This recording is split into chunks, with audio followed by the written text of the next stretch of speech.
centuries later, the strength of Pembroke's irregularly shaped castle, perched on the steep outcrop above the town, was truly tested.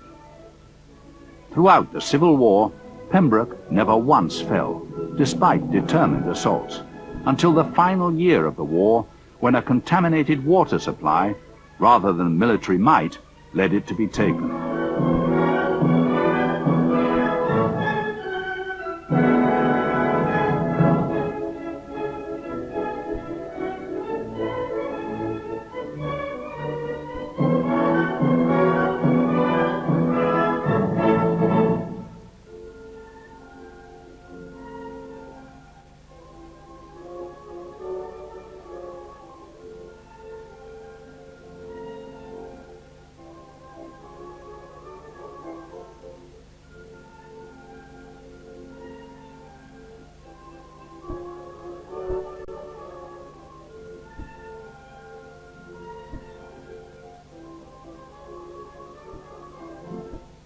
The 8th wanted Milford fortified as part of a general coastal defence stretching right round to Hull on the Yorkshire coast.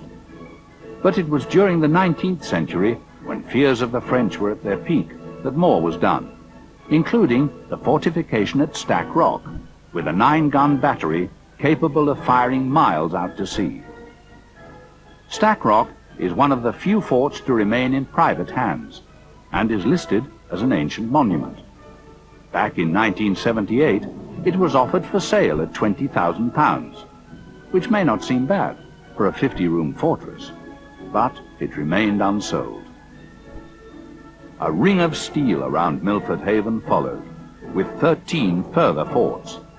But this was far less than originally envisaged, and soon advances in military technology left the fortifications obsolete.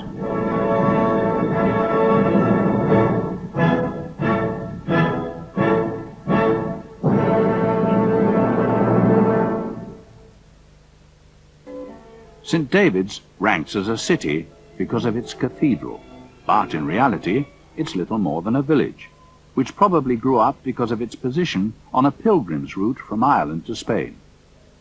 But its Welsh name, Tydoe, meaning David's house, indicates how the missionary saint's religious settlement was the forerunner of today's cathedral city. Little is actually known of St. David, other than that he lived in the 6th century, dying on March the 1st, either in 588 or 589. William the Conqueror paid homage at his shrine before the Vikings sacked the church.